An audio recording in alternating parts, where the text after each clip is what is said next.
Subscribe to our YouTube channel and press the bell icon so that you never miss any video lesson from Rao's IAS Study Circle. All of you who are preparing for the civil service examination should understand the importance of essay paper and pay attention to this. First, this paper is of 250 marks and its weight is around 12.5% in your written plus interview score. This is a significant portion and hence you should prepare this very seriously.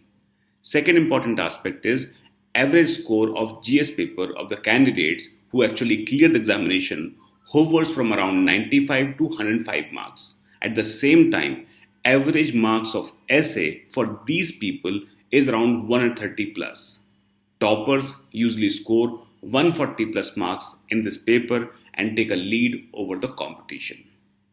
Third, essay paper develops on your foundation of general studies, your knowledge and understanding of various subjects, ability to present your ideas lucidly, covering a wide spectrum of interrelated ideas, and inherent skill for presenting your ideas in a systematic and powerful manner helps you in reaping more benefits from your general studies.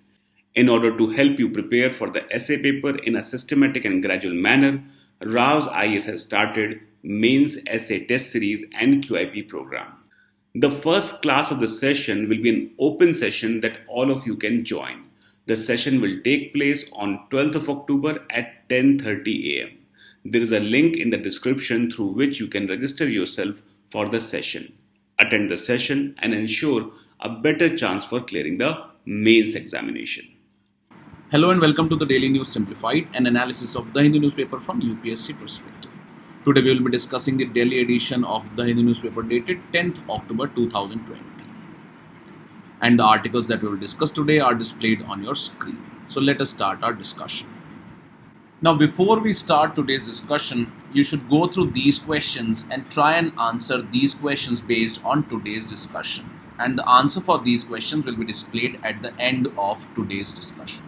Now in this article on page number 10, the keynote speaker at the India COVID-19 Seminar 2020, who was Professor Suzanne Wyss from the University of Pennsylvania, has said that SARS-CoV-2 or the COVID-19 might not be the last virus to spark a pandemic. And in this regard, she has warned that in the future, such pandemics can be started by viruses, for example, the MERS2. So now in this article, we will go through an approach for preparing such articles from our preliminary examination point of view. Now we see that such articles keep on appearing in the newspapers regularly. So what is the manner in which we should prepare such articles? So let us look at that approach and also key points that are important for us from the preliminary examination point of view. So first and foremost thing is to learn about this Middle East Respiratory Syndrome coronavirus or the MERS-CoV. Second thing that you should learn is about the source of this virus as to if it is a zoonotic virus or not, and which particular animals are responsible for the spread of such viruses. Thirdly, you should also be aware of the mode of transmission of such virus from animals into human beings and also human to human transition. Now besides this, you should also learn about these animals which are responsible for the spread of the virus. For example, in this case, it is the camel. So we should be aware about the types of camels, etc. and their distribution and how are they responsible for the spread of such viruses. And for decoding important information from such articles, you should be clearly aware of the previous year questions. So for example, the question that was asked in 2015 was related to the H1N1 virus. And also another question in the same year was related to the area in which the outbreak of Ebola virus had happened. Also in the later years, UPSC has asked questions related to Zika virus and its mode of transmission. And accordingly, the names and the types of important viruses that are in news, the areas that they are affecting, and also the mode of transmissions become important for us from the preliminary examination point of view. Now besides this, as we know that camels are responsible for the spread of Middle East Respiratory Syndrome. And if you go through the previous year question papers, you will find that in the year 2019 and 2016, UPSC has asked questions related to important species of the camel. So let us start from the basics of the MERS virus. So now regarding the Middle East respiratory syndrome coronavirus, you should note that it is a viral respiratory disease which is caused by a novel coronavirus and which was first identified in Saudi Arabia in 2012. Now, simply we note that coronaviruses are a large family of viruses that can cause diseases ranging from the common cold to severe acute respiratory syndromes. And accordingly, COVID 19 is one of them, and the Middle East respiratory syndrome coronavirus is also one of the coronaviruses. Now, what is the source of this virus? So, it is a zoonotic virus. That means it is a virus that is transmitted between the animals and the human beings. Secondly, studies have shown that human beings are infected by the MERS virus through either direct or indirect contact with the infected dromedary camels. So this is an important information for us that the infected dromedary camels are responsible for the transmission of the MERS coronavirus into human beings. And this has been identified in dromedaries or the dromedary camels in several countries in the Middle East, Africa, and South Asia. Now, scientists also suggest that this virus may have originated in the bats initially and was transmitted to the camels sometimes in the distant past. However, regarding the present spread of the virus, the dromedary camels are responsible. So, after learning about the basics of the MERS virus and also the source of this virus, let us look at the modes of transmission of such virus. Now, here we have learned that the dromedary camels are mainly responsible for the transmission of the MERS coronavirus into the human beings. However, it has been learned that the virus does not pass easily from the person to person unless they were in close contact. And one of the instances when such close contacts happen are the medical staff which are providing unprotected care to an infected patient. And that is why they have mainly been found in the healthcare facilities. So as we have learned, close contact is important and dromedary camels are responsible for the transmission of MERS coronavirus. Now as dromedary camels are responsible for the spread of MERS coronavirus, let us look at what are the different types and species of the camels. So in this regard, there are three types of camels. First are the dromedary camels or the Arabian camel. Second are the Bactrian camel, and third are the wild Bactrian camel. Now, regarding the dromedary camels or the Arabian camels, they are found in the Middle Eastern region, the Horn of Africa, and South Asia, including India and Pakistan in the Thar Desert. Regarding the Bactrian camels, they are found in Central Asian countries and in the historical region of Bactria. And this includes various Central Asian countries like the Kyrgyzstan, Kazakhstan, Uzbekistan, etc. And regarding the wild Bactrian camel, it is found in remote areas of northwest China and Mongolia. And this is also one of the critically endangered species of the camels. Now, besides this, there is Kharai camel, which is one of the breeds that is found in the state of Gujarat in India only. And these are found only in the Kutch in Gujarat. Now, one important thing about the Kharai camel is that they are capable of swimming in water. And these camels feed on mangrove vegetation. So these are important characteristics of the Kharai camel. Now, as we have learned that the dromedary camel, which is responsible for the spread of MERS virus, let us look at the questions in the previous year examinations that have been asked related to different types of camels. So first question that was asked in 2019 reads, consider the following statements. First is that Asiatic lion is naturally found in India only. Second is the double-humped camel is naturally found in India only. And third is that one-horned rhinoceros is naturally found in India only. Now, as we have learned here that the Bactrian and the wild Bactrian camel are not found in India. And these are the two-humped camels as can be seen in this picture. And the one that is found in India and Arabia is single-humped camel. So accordingly, you can eliminate the second option, that is double-humped camel is naturally not found in India only. And that is why the options B and D are incorrect. Besides this, we note that Asiatic lion is naturally found in India only, and that too in the state of Gujarat. And hence the first statement is correct. And also the one-horned rhinoceros, besides being found in India, are also found in Nepal, Bhutan, etc. And that is why the third statement is also incorrect. So the correct answer is A1 only. Secondly, if you look at this question, it reads, what is or are unique about the Kharai camel, a breed found in India? So first is that it is capable of swimming up to 3 kilometers in seawater. It survives by grazing on mangroves. And third is that it lives in the wild and cannot be domesticated. Now, in this regard, the third statement here was incorrect because these camels are domesticated in the state of Gujarat in the Kutch region. And these camels are facing threat because of the degeneration of their habitat, which is because of degeneration of the mangroves in Kutch region. So in this regard, the correct answer here was A, that is 1 and 2 only. Further, regarding H1N1 virus, we note that it was in news because of the swine flu.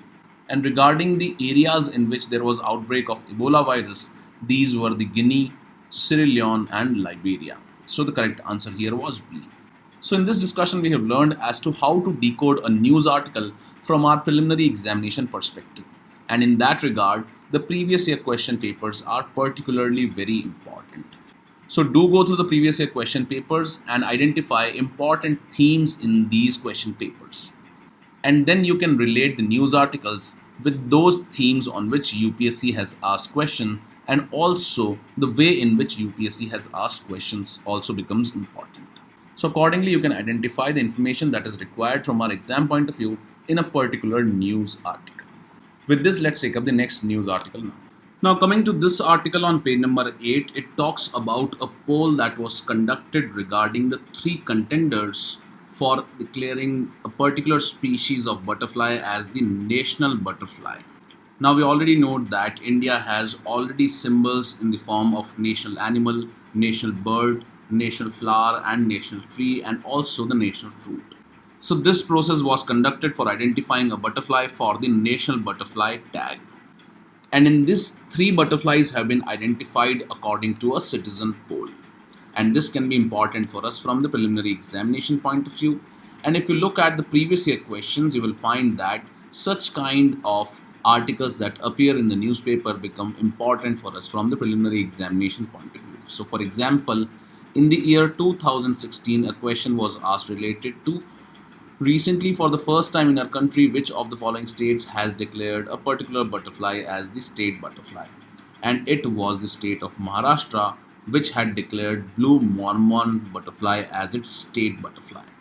Again, if you look at this question, this was asked in the preliminary examination of 2020.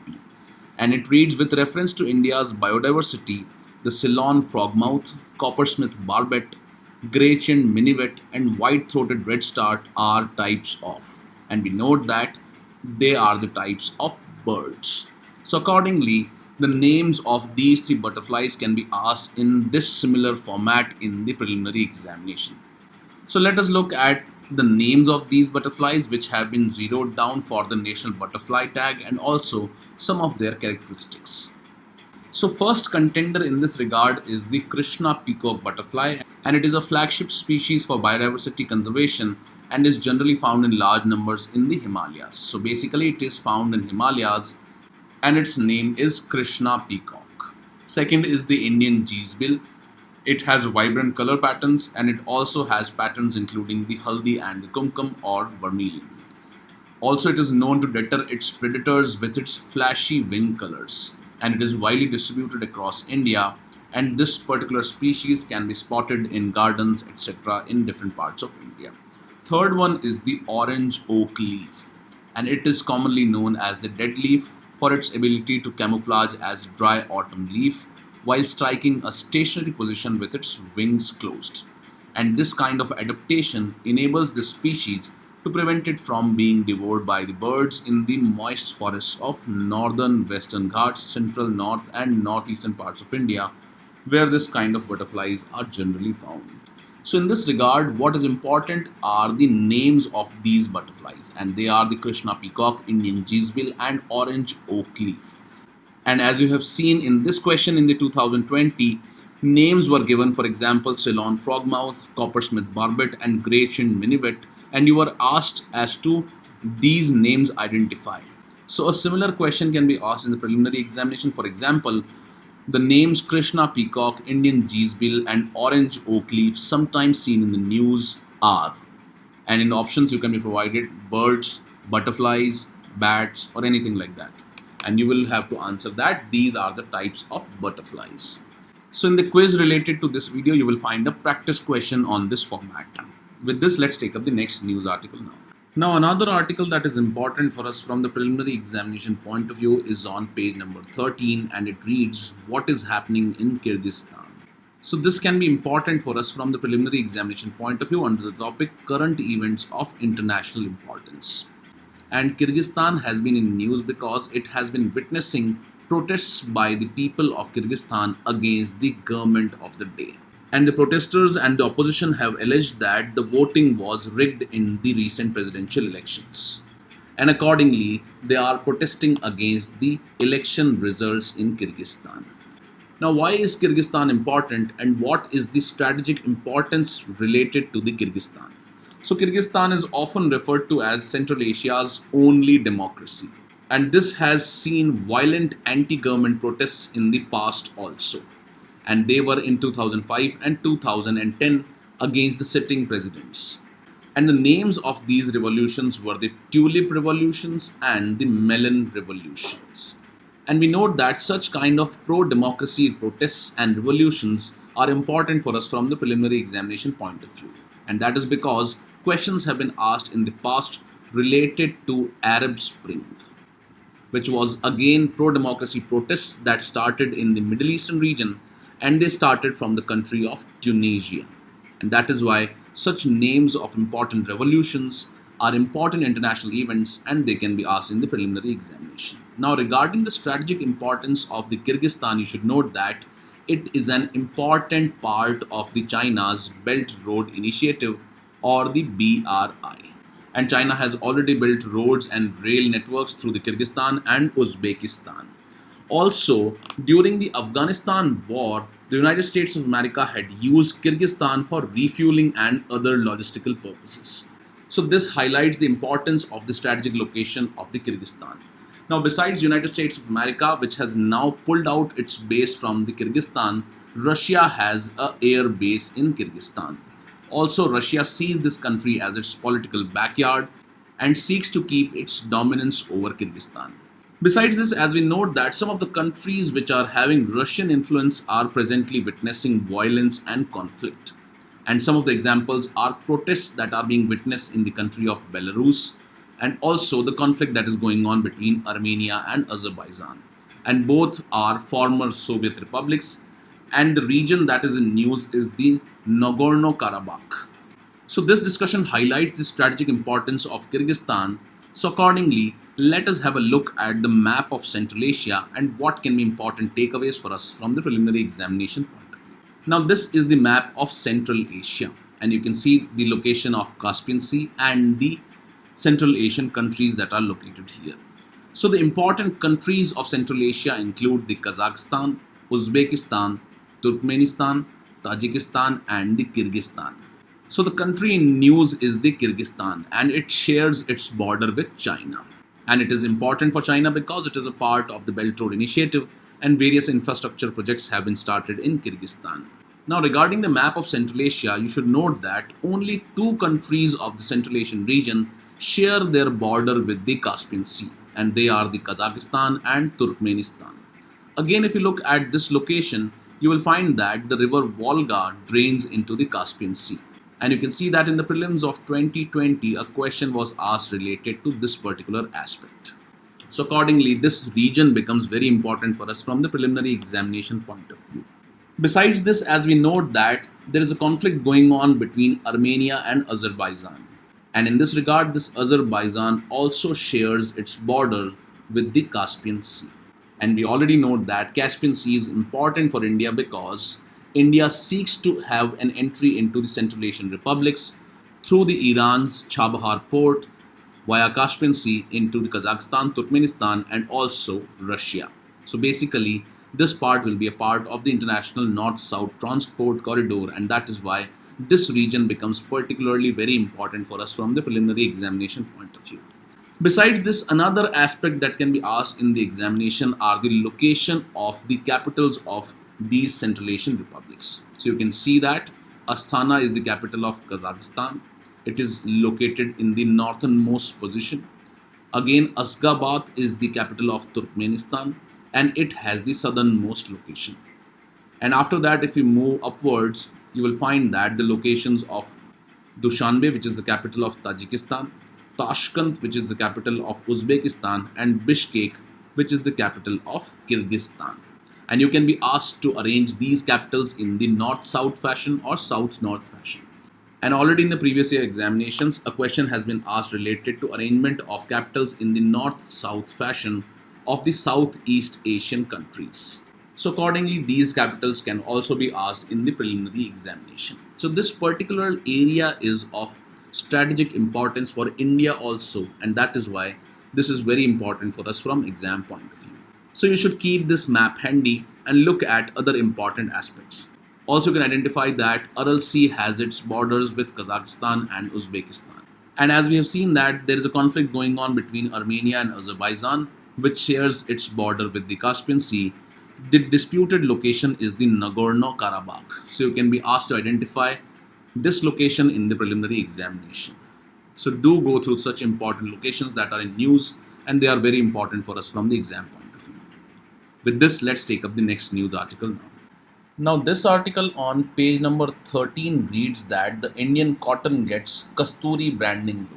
Now, Indian cotton is known by the name Kasturi across the globe, and accordingly, it has been accorded a logo and branding in this format. And this was unveiled by the Union Minister of Textile. Now, accordingly, let us look at some important fact sheet related to the cotton production in India and where does India stand globally. Now, if you look at the previous year question papers, you will find that in 2020, a question was asked related to the conditions which are suitable for the growth of cotton.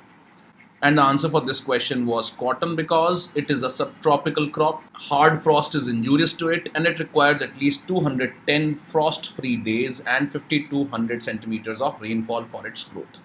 Again, if you look at these questions, this was asked in 2019 and this question was asked in the year 2018.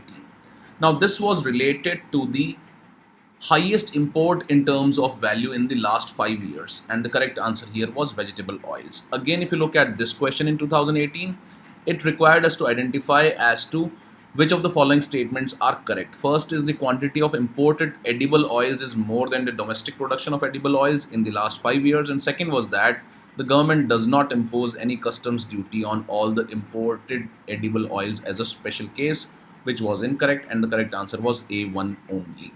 Now, this shows that questions can be asked related to important crops of India and also their status of imports and exports and production. So, let us look at the profile of cotton production in India, about which a question has already been asked in the year 2020. So let us look at the profile of cotton production in India, and as you can see, a question has been asked in this year's preliminary examination related to favorable conditions for the growth of cotton. You can expect in the coming year the question related to the status of cotton production.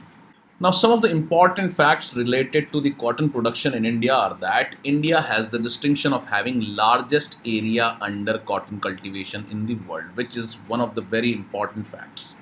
Secondly, India is the country to grow all 4 species of cultivated cotton, which means India grows Asian cotton, Egyptian cotton, American upland cotton, etc. Further, India is also the largest producer of cotton in the world. And at the same time, India is also the leading consumer of the cotton. Further, regarding the largest exporter of the cotton, India is not the largest exporter, but it is the United States of America. Now, within India, Maharashtra has the highest area under cotton cultivation.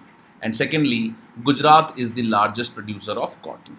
Now, regarding the cotton cultivation, you should note that 62% of the India's cotton is grown in the rain-fed areas, and it is only 38% in the irrigated areas. So this means that it is also one important fact that cotton crop in India is mainly a rain-fed crop, which means that it is not grown in areas of assured irrigation. Now, despite being the largest producer of cotton and the leading consumer of cotton, the productivity in India is poor as compared to other countries. And the United States of America and China have higher productivity as compared to India. So, although India has the largest area under cultivation, it is also the largest producer of cotton. The productivity is very low as compared to USA and China. So this is another important fact related to the cotton production profile. Further, the Government of India provides support to the cotton production in the form of minimum support price. And these minimum support prices are based on the recommendations of the Commission for Agriculture Cost and Prices. Further, the Government of India has nominated Cotton Corporation of India for undertaking the MSP operations. And these operations are undertaken in the event when the prices of the cotton touch the MSP level or the minimum support price level. However, the government does not provide any quantitative limit on such MSP operations, which is a very important fact. So this means that Cotton Corporation of India takes operations in the market so that the prices of the cotton can be influenced. So these are few important facts related to the cotton production in India, which can be important for us from the preliminary examination point of view. With this, let's take up the next news article now. Now, this article on page number 13 reads that the United Nations World Food Programme has won the 2020's Nobel Peace Prize. And this is an important event of international importance and can be important for us from the preliminary examination point of view. So let us look at some of the important points related to this World Food Programme and how it works. Now, regarding the UN World Food Programme, it is the leading humanitarian organization which is saving lives and changing lives and delivering food assistances in emergencies and is working with the communities to improve their nutrition and building the resilience for food security. Further, this UN World Food Programme is working on achieving the second Sustainable Development Goal, that is of zero hunger. So the World Food Programme is targeting zero hunger by year 2020. So this particular year of achievement of this goal is important for us from preliminary examination point of view.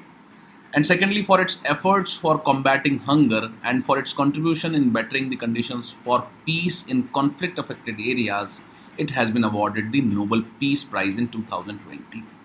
Regarding its funding, it is entirely funded by voluntary donations, which is again an important fact.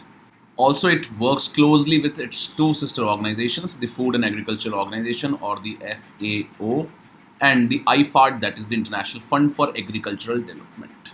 Regarding IFAD or the International Fund for Agricultural Development, you should note that it is an international financial institution and specialized United Nations agency. In this regard, it invests in rural people and aims at empowering them to increase their food security and also improving the nutrition of the rural families. Further important fact is that it is the only multilateral development institution that focuses exclusively on transforming the rural economies and food systems. So this is another important area. So these are a few important points related to the World Food Programme and the International Fund for Agricultural Development. With this, let's take up the next news article now. Now, this is another factual news article which is important for us from preliminary examination point of view, and it reads that the DRDO tests anti-radiation missile. So what is this anti-radiation missile known as? So it is known as Rudram 1. Further, it is being developed by Defense Research and Development Organization or the DRDO. Now, important thing about this is that this is the first indigenous anti-radiation missile that is being developed by India. And regarding these anti-radiation missiles, these are important because these can locate and target radiation emitting sources. For example, they can target the enemy radars and communication sites and also radio frequencies that are emitted by the targets. And the importance is that they can play a key role in neutralizing or jamming the platforms of enemy and also jamming the radar stations of the enemy. And this will clear a path for the fighter jets to carry out an offensive and prevent our own systems from being jammed. So that is why it is a very important tactical thing that is being developed by India. And the importance is that it is the first indigenous anti-radiation missile. Now, this article on page number 1 is related to the newly appointed Monetary Policy Committee's announcement of the Monetary Policy Statement. And in this, it has decided to keep the policy rates unchanged and continue with the accommodative policy stance to kickstart the Indian economy. Further, the MPC has projected that the real GDP growth rate for the financial year 2020 and 21 would be in the negative range of minus 9.5%.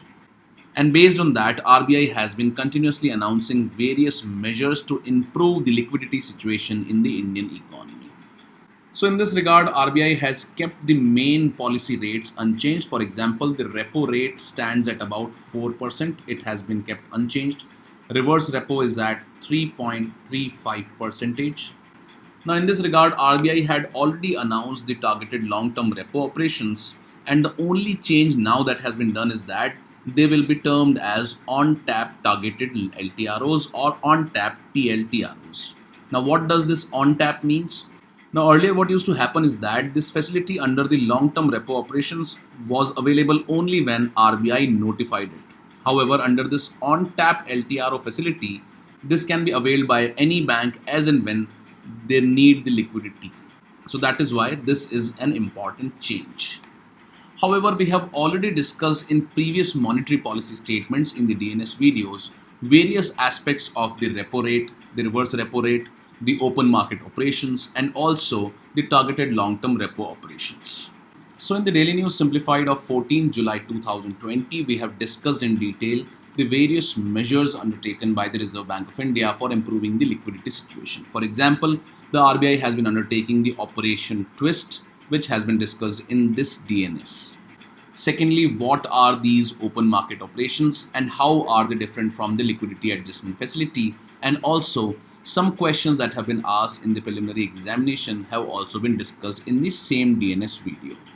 Further, in that video, we have discussed the basics of the repo rate and also what is meant by the reverse repo rate and the operation that the RBI is undertaking, that is the long-term repo operation and the targeted long-term repo operation. So now the only change that has been done in terms of the targeted long-term repo operations is that they are now available on tap as and when the banks require the liquidity. That is, they will not have to wait for the RBI's notification for availing liquidity under this facility. So you can go through the DNS of 14 July and try and understand the details of various aspects of the monetary policy of the RBI and the steps that it has undertaken to improve the liquidity situation in Indian economy. Now, an important decision that has been taken by the RBI is that it will buy the state development loans issued by the state governments through the open market operations. Now, what are these state development loans? Now, we note that the Government of India raises money through the issuance of the treasury bills, bonds and dated securities, which are known as the government securities. So in this regard, the central government issues the treasury bills as well as bonds or the G-Secs. However, the state governments issue only the bonds or dated securities and they do not issue the treasury bills. And these bonds which are issued by the state governments are known as the state development loans or the SDLs. So this basically means that the government securities are issued by both central as well as the state governments. However, the treasury bills are only issued by the central government. However, the present situation was that these government securities which are issued by the state governments under the state development loans are eligible for being used as collateral for the liquidity adjustment facility. That is, they could only be used in the repo and the reverse repo operations or the lending and the borrowing operations by the Reserve Bank of India.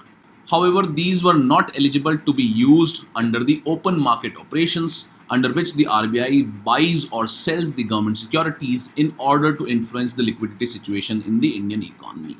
So from now onward, the RBI has allowed to buy or sell the SDLs or the government securities issued by the state governments through the open market operations. Now, what is the likely benefit? So the likely benefit is that such a facility would be able to provide enhanced liquidity support at lower interest rates to the state governments whose finances have been affected adversely by the economic slowdown. Now, to understand this announcement of the Reserve Bank of India, you should first go through the DNS of 14 July in order to understand the various aspects like the repo operations, the reverse repo operations, the open market operations, etc. And only then you will be able to understand the open market operations in the state development loans. Now, this article on page number 7 is related to the brutal incident of killing of a Dalit boy for marrying a girl of upper caste in the state of Telangana. So in this regard, the issue of owner killing, which is one of the social evils, needs to be discussed in detail from our social issues point of view in the General Studies paper 2. So in this regard, let us understand this issue of owner killing, what are the likely reasons for such instances happening in our society, and also what are the legal provisions and the observations of the Supreme Court in this regard. Now, honor killing is simply the act of vengeance which usually leads to death, and it is committed against family members who are held to have brought dishonor upon the family. Now, 3% of the honor killings were linked to the same Gotra marriages, and about 97% were related to inter-religion marriages or inter-caste marriages. Now, we note that the issue of honor killing violates the Article 14, that is the right to equality of the Indian Constitution. And it also stands in contravention to the Article 21 of the Indian Constitution, which is the right to life and liberty. And we note that right to marry according to one's choice has been recognized as a fundamental right under Article 21 by the Supreme Court of India. And that is why honor killing is strictly against the provisions of the Indian constitutions and the rights of the citizens. So now, what are the possible reasons for such instances of honor killings happening in our society? So first and foremost are the social setup or the social mindsets. So in this regard, we note that Indian society has a patriarchal setup, which means that it is mainly dominated by male members of the society. So any dissent against the patriarchal mindsets is seen as a threat. And due to this patriarchal setup of the society, women have been given an inferior position in the society. And the honor of the family is attached with this patriarchal mindset of the society. And that is why such instances of intercaste marriages or interreligion marriages are considered as against these kind of patriarchal setups, and they lead to honor killings. So basically, the first reason is the backward looking social mindset of the society. Further, because of such patriarchal mindset, women have an inferior position in the society, and they are generally viewed as property, which enable the family members to do such kind of killings. Also, with this patriarchal mindset comes the fear of losing the caste status. And that is why such intercaste marriages are discouraged, and at times they lead to these instances of honor killings in our society. Further, second reason is the cultural setup in our society and culture of honor and shame, where certain activities are seen as bringing shame to the family in the eyes of community, lead to such instances of honor killings. And this is one of the reasons for low number of reporting of rape cases in India, because a rape brings dishonor to the family according to the cultural norms. And that is why the victims of rape generally do not get justice in our society. Now, besides the social and the cultural mindsets, there is lack of comprehensive law to prevent such kind of social evils. And it was only recently that right of choice to marriages has been declared as a fundamental right by the Supreme Court. Further, we note that such kind of instances of honor killings are mainly prevalent in the rural part of our country. And that is because of lack of formal governance institutions and the presence of informal institutions in the rural areas. And they are known by various names, and generally they are known as the Khap Panchayats or the Khaps. Now, these Khap Panchayats are illegal extra-constitutional institutions that are prevalent in the rural areas. And they are known to deliver the caste justice in the rural areas. And they are primarily responsible for such backward-looking mindsets. Besides this, the political reasons include the vote bank politics, and it requires the appeasements of the leaders with patriarchal mindsets. And that is why they do not lead to the social reform in the society. So because of the vote bank politics, the patriarchal mindsets are appeased in the society. Besides these reasons, there has been lack of social reform in India despite rapid modernization. And this has been because of lack of social reformers in India after independence. Now, we note that prior to independence, India had seen a wave of social reform movements, and they were led by some of the prominent leaders of the independence movement. However, such kind of social reform has been lacking post-independence. And besides all these reasons, there is lack of awareness among the people regarding the various provisions of their rights and punishments in case of such instances. So these are few reasons due to which honor killings are still prevalent in our society, and they include the backward social and cultural norms and mindsets, lack of comprehensive laws, and prevalence of Khap Panchayats in rural areas, and also lack of social reform and awareness in the society. Now, after looking at some of the reasons for the occurrences of such honor killing instances in India, let us look at what are the laws that exist to prevent such practices in India. So, in this regard, there are certain laws that exist in India, and besides this, there are also Supreme Court guidelines which deal with such instances of honor killings. So, first in this regard is the section 302 of the Indian Penal Code, and it says that the perpetrators or the family members and Khap Panchayats can be punished under this section. Secondly, the Special Marriages Act of 1954 was enacted to prevent atrocities arising out of marriages in India. And it is under this Special Marriages Act that inter-religion marriages happen in India. Further, the Protection of Human Rights Act of 2006 provides the protection of individual and constitutional rights of the citizens. And besides this, the Protection of Women from Domestic Violence Act provides protection against violence that occurs within the family. So, in case of violence related to the owner that happens within the family, such laws have been provided. Further, based on the Article 14, that is the right to equality and right to life and liberty, the Indian government has signed various international conventions like the human rights, etc. So, these are few legal provisions that are available against the instances of honor killings in India. Now, let us look at what are the Supreme Court guidelines regarding the intercaste marriages and also the evil of honor killing.